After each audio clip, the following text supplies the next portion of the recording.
ఓం శాంతి. ఈరోజు Murali date 24/6/2025. Revise course date 1957. Mateshwari గారి పుణ్యస్మృతి దినాన ప్రాతః క్లాసులో వినిపించేందుకు మధుర మహావాక్యాలు. పాట: నా ఈ చిన్న ప్రపంచాన్ని చూడండి. ఈ పాట ఏ సమయం గురించి పాడబడింది? ఎందుకంటే ఈ సంగమ సమయంలోనే మన బ్రాహ్మణ కులానికి ఈ చిన్న ప్రపంచం ఉంది. మన ఈ పరివారం ఎలాంటిదో దాని గురించి నెంబర్ వారుగా తెలుపుతారు. మనము పరంపిత పరమాత్మ శివుని పౌత్రులము, బ్రహ్మ సరస్వతుల ముఖ సంతానము, విష్ణు శంకర్లు మన పెద్ద తండ్రులు. మనమంతా పరస్పరంలో సోదరి సోదరులము. ఇది మన చిన్న ప్రపంచం. ఇవి తప్ప ఇక వేరే సంబంధం ఏది రచింపబడనే లేదు. ఈ సమయంలో ఇన్ని సంబంధాలు మాత్రమే ఉన్నాయని అంటారు. మన సంబంధం ఎంత గొప్ప అథారిటీతో ఉందో చూడండి. మన తాతగారు శివుడు, వారి పేరు ఎంత గొప్పది. వారు మొత్తం మనుష్య సృష్టికి బీజరూపులు, సర్వాత్మలకు కళ్యాణకారి అయినందున వారిని హరహర భోలానాథ్ శివ మహాదేవుడని అంటారు. వారు మొత్తం సృష్టికంతా దుఃఖహర్త సుఖకర్త. వారి ద్వారా మనకు సుఖము, శాంతి, పవిత్రతల గొప్ప హక్కు లభిస్తుంది. శాంతిలో ఎలాంటి కర్మబంధనం యొక్క లెక్కాచారము ఉండదు. అయితే ఈ రెండు వస్తువులు అనగా సుఖము, శాంతి అనేవి పవిత్రత ఆధారంపై ఉంటాయి. ఎప్పటి వరకు తండ్రి పాలన యొక్క పూర్ణ వారసత్వం తీసుకోరో, తండ్రి నుండి సర్టిఫికేట్ లభించదో, అప్పటి వరకు ఆ వారసత్వం లభించదు. బ్రహ్మ పైన ఎంత పెద్ద పని ఉందో చూడండి. 5 వికారాలలో మలినంగా మురికిగా అయిపోయిన అపవిత్ర ఆత్మలను సుగంధభరిత పుష్పాలుగా తయారు చేస్తారు. ఈ అలౌకిక కార్యానికి ప్రతిఫలంగా తర్వాత సత్యుగంలో వారికి మొదటి నెంబర్ అయిన శ్రీకృష్ణుని పదవి లభిస్తుంది. ఇప్పుడు ఆ తండ్రితో మీకు ఎటువంటి సంబంధం ఉందో చూడండి. మరి ఎంత నిశ్చింతంగా, ఎంత సంతోషంగా ఉండాలి. నేను పూర్ణ రీతిగా వారికి చెందిన దానిగా అయ్యానా అని ఇప్పుడు ప్రతి ఒక్కరూ మీ హృదయాన్ని ప్రశ్నించుకోండి. తండ్రి అయిన పరమాత్మ వచ్చినప్పుడు వారి నుండి సంపూర్ణ వారసత్వం తీసుకోవాలి కదా అని ఆలోచించాలి. సంపూర్ణ పురుషార్థం చేసి స్కాలర్షిప్ తీసుకోవటం విద్యార్థుల పని. కనుక మనం మొదటి నెంబర్ లాటరీ ఎందుకు గెలుచుకోరాదు? మొదటి నెంబర్ లాటరీ అంటే విషయమాలలో కూర్చోబడటం. ఇకపోతే కొంతమంది 2 లడ్డూలు పట్టుకొని కూర్చుని ఉన్నారు. ఇక్కడి హద్దు సుఖం కూడా తీసుకుంటాను, మరియు అక్కడ వైకుంఠంలో ఎంతో కొంత సుఖం తీసుకుంటామని భావిస్తారు. ఇలా ఆలోచించే వారిని మధ్యములు లేక కనిష్ట పురుషార్థులు అని అంటారు.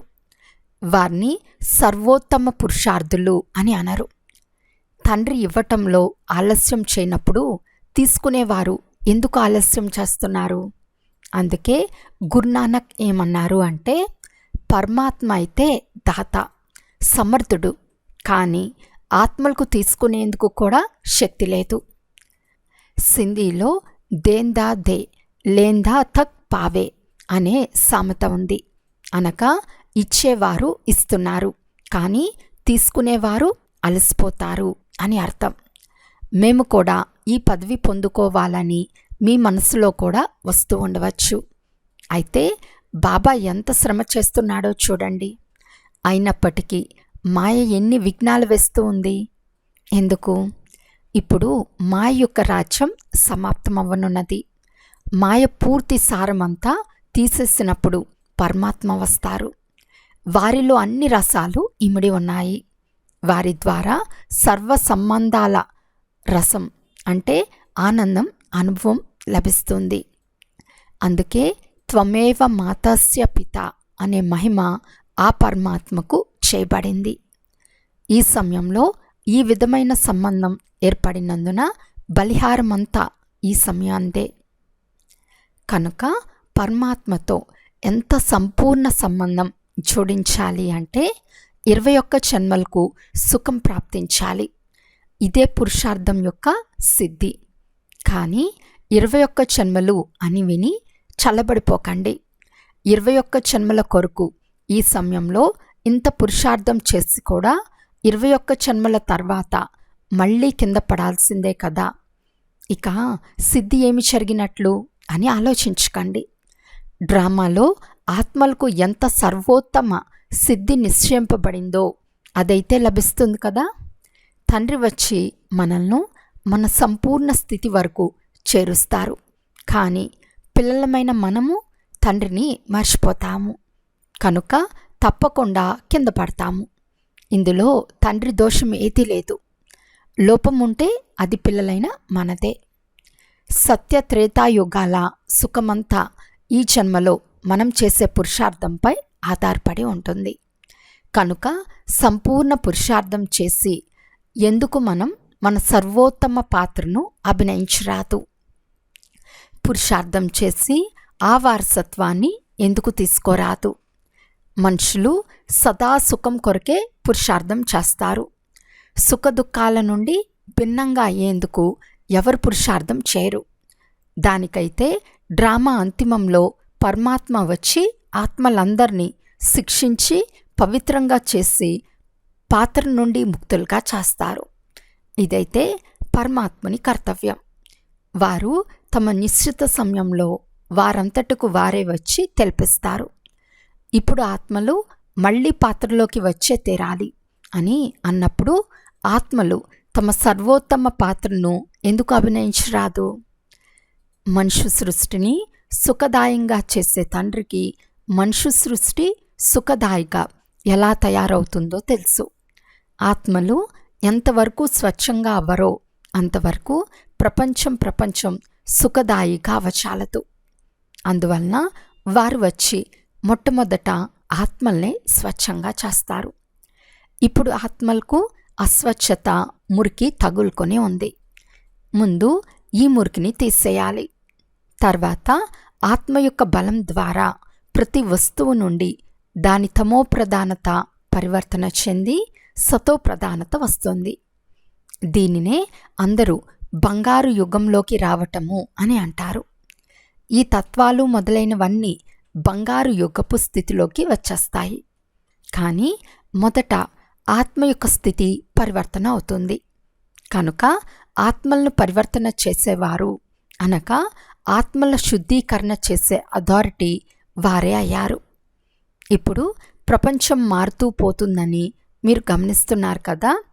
అయితే మొదట స్వయాన్ని మార్చుకోవాలి. ఎప్పుడైతే మనం స్వయాన్ని మార్చుకుంటామో అప్పుడు దాని ఆధారంతో ప్రపంచం మారుతుంది. ఒకవేళ ఇప్పటి వరకు మనలోనే వ్యత్యాసం రాలేదు అంటే, స్వయాన్నే మార్చుకోలేదంటే ఇక ప్రపంచం ఎలా మారుతుంది? కనుక ప్రతిరోజు స్వయాన్ని చెక్ చేసుకోండి.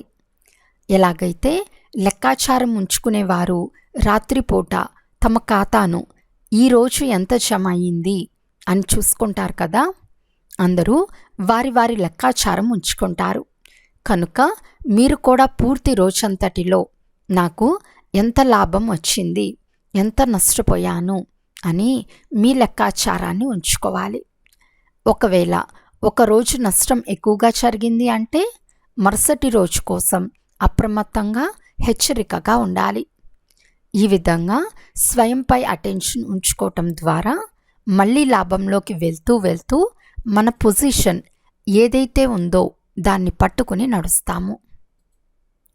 కనుక ఇలాంటి చెకింగ్ చేసుకుంటూ స్వయాన్ని నేను పరివర్తన అయ్యాను అని అనుభవం చేయాలి. అంతేగాని మేమైతే దేవతలుగా అయ్యేవారము, దేవతగా అయితే తర్వాత చివరిలో అవుతాము, ఇప్పుడు ఎలా ఉన్నామో అలా బాగానే ఉన్నాము అని అనుకోరాదు. ఇప్పటి నుండే ఆ దైవీ సంస్కారాలను తయారు చేసుకోవాలి. ఇప్పటి వరకు 5 వికారాలకు వశమైన సంస్కారం ఏదైతే నడుస్తూ ఉండేదో ఇప్పుడు ఆ వికారాల నుండి విడుదలవుతూ పోతున్నానా అని పరిశీలించుకోవాలి. నాలో క్రోధం మొదలైనవి ఏవైతే ఉండేవో అవి తొలగుతూ పోతున్నాయా? లోభము లేక మోహం మొదలైనవి ఉండేవో ఆ వికారీ సంస్కారాలన్నీ పరివర్తన అవుతూ పోతున్నాయా అని చూసుకోవాలి. ఒకవేళ అవి పరివర్తన అవుతూ పోతున్నాయి, మన నుండి విడుదలైపోతున్నాయి అంటే మనం పరివర్తన అవుతూ ఉన్నామని అర్థం చేసుకోండి. ఒకవేళ అవి వదలటం లేదంటే ఇప్పుడు ఇంకా మేము పరివర్తన అవ్వలేదని అర్థం చేసుకోండి. ఇప్పుడు పరివర్తన యొక్క వ్యత్యాసం అనుభవం అవ్వాలి, స్వయంలో పరివర్తన రావాలి. అంతేగాని రోజంతా నడుస్తూ ఉండి మేము మంచి దానపుణ్యాలు చేశాము చాలు అని అనుకోరాదు. మన కర్మల ఖాతా ఏదైతే నడుస్తూ ఉందో అందులోనే మనల్ని మనం కాపాడుకోవాలి. మనం ఏమేం చేస్తున్నామో అందులో ఏదైనా వికారానికి వశమై మన వికర్మల ఖాతానైతే తయారు చేసుకోవటం లేదు కదా అని ఇందులో మనల్ని మనం సంభాలన చేసుకోవాలి. ఈ పూర్తి లెక్కాచారం అంతా ఉంచుకోవాలి. నిద్రించే ముందు ఈ రోజంతా నేను ఎలా గడిపాను అని 10-15 నిమిషాలు స్వయాన్ని చూసుకోవాలి. చాలామంది నోట్ కూడా చేసుకుంటారు.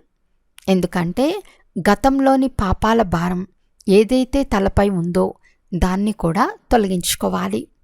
దానికోసం నన్ను స్మృతి చేయండి అని తండ్రి ఆజ్ఞ ఉంది కనుక అందుకు కూడా నేను ఎంత సమయం ఇచ్చాను. ఎందుకంటే ఈ చాట్ ఉంచినందున మరుసటి రోజు కొరకు సావధానంగా ఉంటారు. ఇలా సావధానంగా ఉంటూ ఉంటూ మళ్ళీ సావధానమైపోతారు. మళ్ళీ మన కర్మలు మంచిగా చేస్తూ నడుస్తాము. అప్పుడు మళ్ళీ అలాంటి పాపమేది జరగదు. పాపాల నుండే రక్షించుకోవాలి కదా. నచ్చా మధురమైన మమ్మ యొక్క మధురాతి మధురమైన పిల్లలకు ప్రియ స్మృతులు మరియు గుడ్ మార్నింగ్. పిల్లలందరి తరపు నుండి బాప్దాదాకు మమ్మాకు ప్రియ స్మృతులు మరియు గుడ్ మార్నింగ్. సందేశి యొక్క శరీరం ద్వారా సరస్వతీ తల్లితో అవ్యక్త ప్రభువు యొక్క మిలనం మరియు సంభాషణ. బచ్చే, శ్రీరాధ నీ వద్దకు ఎవరు విచ్చేశారో చూడు. ఎంత గొప్ప శక్తి నీతో మాట్లాడుతూ ఉందో చూడు. నేను ఎందుకు వచ్చానో ఆ రహస్యాన్ని తెలుసుకుంటే నీవు నీ స్వయాన్ని కూడా తెలుసుకోగలవు. రాబోయే వారి పొజిషన్తో పాటు సొంత పొజిషన్ లేక పదవిని కూడా తెలుసుకోగలవు. ఓ పుత్రికా రాధ, నీవు నా జ్వాలను చూడాలనుకుంటున్నావా? నేను కావాలనుకుంటే ఒక్క సెకండ్లో వినాశనం చేయించగలను. కానీ నేను అలా చేయను. ఎందుకంటే విరాట ఫిలిం అనుసారం ఏ కర్తవ్యం ఎవరెవరి ద్వారా ఎలా జరగాలో అది తప్పకుండా జరుగుతుంది. అవ్యక్త ప్రభు అనాది నియమాలు చట్టము తెలిసినవారు వారే వచ్చి అనాది నియమాల గుర్తింపును ఇస్తారు. ఈ మొత్తం సృష్టి యొక్క అనాది ఆట స్టేజ్పై ప్లే అవుతుంది కనుక ప్రాక్టికల్గా ప్లే అయ్యేందుకు సమయం తీసుకుంటుంది. ఒకవేళ ఇన్ని సంవత్సరాల ఆటను ఒక్క సెకండ్లో పూర్తి చేస్తే మిగిలిన ఆట ఎలా నడుస్తుంది? కనుక ఏ కష్టంను ఎలా ఎలా చూడాలో లేక సహించాలో అది అలాగే అదే గమ్మత్తైన రహస్యంతో రిపీట్ అవుతుంది. గమ్మత్తుగా పునరావృతమయ్యే ఈ ఆటను చూసి ప్రియమైన నా రాధ, నీవు మరియు నేను ఎంత హర్షిస్తాము. ఈ విరాట డ్రామాలో అన్ని పాత్రలు రుచి చూసేవారు తయారై ఉన్నారు. ఈ ఆటను నడిపించేవారు ఒకవేళ కోరుకుంటే ఒక్క సెకండ్లో ఈ డ్రామాను ఆపి మళ్ళీ కొత్తగా ప్రారంభించగలరు. కానీ అలా చేయరు. ఎందుకంటే ఈశ్వరుడు కూడా సాధారణ రీతిగానే కర్తవ్యాన్ని చేయాల్సి వస్తుంది. స్వయం సర్వశక్తివంతుడు నిరాకార ఈశ్వరుడు సాకారంలో ఉన్నాడు. కానీ సాధారణ వేషంలో ఉన్నారు. ఇదే బూల్ బులయ్య యొక్క ఆట, అంటే తికమక పడే దారుల ఆట. దీన్ని ఎవరు తెలుసుకుంటారో వారే అన్నీ తెలిసినవారు, అంటే జానీ జానన్హార్. బచ్చే, శ్రీరాధ, ప్రియమైన వత్సలు, ఈ సహనం చేసే మార్గాన్ని కూడా తప్పకుండా దాటుకోవాలి. ఒకవేళ నేను కోరుకుంటే నా వత్సల్కు దీన్ని సహజ మార్గంగా కూడా చేయగలను. ఎందుకంటే సాక్షాత్కారం చేయించే తాళం చెవి నా చేతిలో ఉంది. ఎవరైనా ధనవంతుడైన భక్తునికి ఎవరైనా దేవతను సాక్షాత్కారం చేయిస్తే ఆ భక్తుడు తన ధనమంతా తెచ్చి యజ్ఞంలో స్వాహా చేసేస్తాడు. ఎందుకంటే ఈశ్వరుడు ధనవంతులందరికంటే ధనవంతుడు. కానీ బికారులుగా ఉన్న తన ప్రియమైన వత్సలను రాకుమారీలుగా చేయాలని మీ తండ్రి కోరుకుంటున్నాడు. అందువలన మీరు ఇవన్నీ సహించిన తర్వాతనే వెళ్ళి రాకుమార్తెలుగా అవుతారు. కనుక సహనం చేసే ఈ మార్గాన్ని పిల్లలు తప్పకుండా దాటుకోవాలని తండ్రికి తెలుసు. ఎందుకంటే సహనం చేయటం అనేది ఈశ్వర్య గుణం మరియు దైవీ గుణం. ఇందులోనే సంతోషం ఇమిడి ఉంది. ఈ గుణం ద్వారా ఈశ్వర్య సుఖం అనుభవమవుతుంది. సహిస్తూ కూడా మీరు ఎంత ఆనందాన్ని జరుపుకుంటారు. ఇదే రహస్యభరితమైన జ్ఞానం. ఇటువంటి అనాసక్త యోగ్యులే స్థిరమైన సుఖాన్ని ప్రాప్తి చేసుకుంటారు. ఇప్పుడు పరీక్షల సమయం సమీపానికి వచ్చేసింది. ప్రతి పుత్రుడు రాబోయే పరీక్షలను అడ్వాన్స్గా ముందుంచుకొని ఆ అభ్యాసంలో నడుస్తూ ముందుకు సాగండి. భలే, ఎవరైనా వత్సలకు ఆహార పానీయాలు మొదలైనవి లభించకపోయినా స్వయం నిశ్చంత చక్రవర్తిగా అయి ఉపస్థితమై ఉండాలి. ఇలాంటి సుందరమైన అవస్థను చాలా సమయం నుండి ధారణ చేసుకోవాలి. ఆ సమయంలో నా అంతటకు నేనే వెళ్ళిపోతాను అని భావించి కూర్చోవటము అంటే అది స్వయాన్ని మోసం చేసుకోవటం అయిపోతుంది. అందువలన ముందు నుంచే సావధానంగా ఉండాలి. నా అతి ప్రియమైన వత్సలు స్మృతిలో అయితే కూర్చుంటారు, కానీ ఇప్పటి వరకు ఆ ప్రకాశం యొక్క తీక్షణత నా వతనం వరకు చేరుకోవటం లేదు. ప్రతి ఒక్కరూ లైట్ స్వరూపంగా అయి ఉపస్థితమై ఉంటే వారి యోగం యొక్క తీక్షణత నా వతనంలోకి వస్తుంది. అప్పుడే ఆ ప్రతి ఒక్కరి సంపూర్ణ లైట్ వారిలో ప్రవేశిస్తుంది. ఆ సమయంలోనే మళ్ళీ శక్తుల మహిమ వెలువడుతుంది. కనుక ప్రతి ఒక్కరూ తమ నిశ్చయంలో స్థిరంగా ఉండాలి. ఒకవేళ నేను ఆ స్థితిని క్రిందకి దించాలనుకున్నా దించలేకపోవాలి. ఓ శిరోమణి శక్తిరాత, శక్తుల జ్ఞాన యోగాల బలంలో మరియు నోటి ద్వారా జ్ఞానమురళి మోగించటంలో తయారుగా ఉండాలి. మీరు మీ ఏకరస ఈశ్వర్య దృష్టి ద్వారా ప్రతి ఒక్కరిని తృప్తిపరిచి మధురమైన వీణ ద్వారా నేను ఎవరు, నా తండ్రి ఎవరు అనే గుర్తింపునివ్వాలి. బ్రహ్మలో భగవంతుడు ప్రత్యక్షమై ఈ అంతిమ సమయంలో దయ్యాల ప్రపంచాన్ని సమాప్తం చేసి మన సొంత దేశమైన దైవీ ప్రపంచంలోకి ఎలా తీసుకెళ్తున్నాడో తెలిపించాలి. ఓ పుత్రికారాత, ఎప్పుడైతే ప్రతి ఒక్కరి స్థితి దీపం యొక్క లలాటం వలె స్థిరంగా ఉంటుందో అప్పుడు సూక్ష్మమైన ఆంతరిక ప్రేరణను పట్టుకుని మీ కార్యాన్ని పూర్తిగా సిద్ధి చేయగలరు. ఎంతగా మీ స్థితి జ్ఞానం అనుసారంగా ఉంటుందో అంతగానే ప్రేరణను పట్టుకోగలరు. ఎంతగా అవస్థలో నిరంతరంగా ఉంటారో అంత సంపూర్ణ ప్రేరణలు టచ్ అవుతాయి. ఓహో బచ్చి రాత, నా స్వరూపంనైతే చూడు. ఏ విధంగా నేను అఖండ జ్యోతి తత్వం నుండి వచ్చి నేనే సాక్షాత్తుగా ప్రవేశమై వచ్చి మాట్లాడుతున్నానో నా వత్సలు నా స్వరూపాన్ని చూడలేరా? నా ద్వారానే ఈ సాక్షాత్కారాలన్నీ జరుగుతాయి. ఎందుకంటే నేనే వాటన్నిటి మూల సమూహాన్ని. ప్రకృతి మధ్యలో జ్ఞాన లైట్ ప్రకాశిస్తోంది చూడు. వత్సలు కేవలం ఏమని ఆలోచించాలి అంటే, ఓహో, ఎవరినైతే ఈ సృష్టి అంతా పిలుస్తూ ఉందో ఆ సర్వశక్తివంతుడైన ఈశ్వరుడు స్వయంగా యజ్ఞంలో వత్సలైన మా సన్ముఖంలోకి వచ్చి చేరుకున్నారు.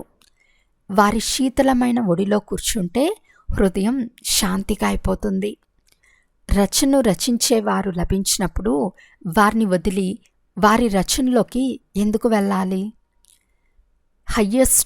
హయ్యెస్ట్ అథారిటీ, అన్ని శక్తులకు వారే యజమాని.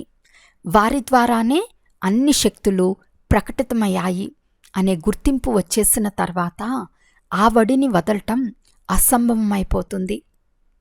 ఎప్పుడైతే ఆ క్రియేటర్ యొక్క గుర్తింపు వచ్చేస్తుందో అప్పుడైనా వీరు ఎవరో అర్థం చేసుకోవాలి కదా.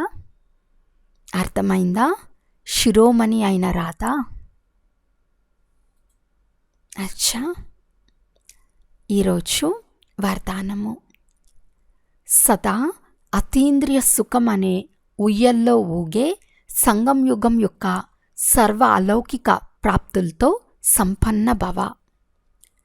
ఏ పిల్లలైతే అలౌకిక ప్రాప్తులతో సదా సంపన్నంగా ఉన్నారో వారు అతీంద్రియ సుఖమనే ఉయ్యల్లో ఊగుతూ ఉంటారు.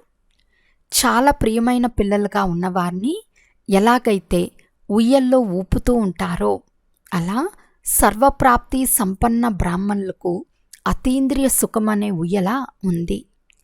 ఈ ఉయ్యల్లో సదా ఊగుతూ ఉండండి.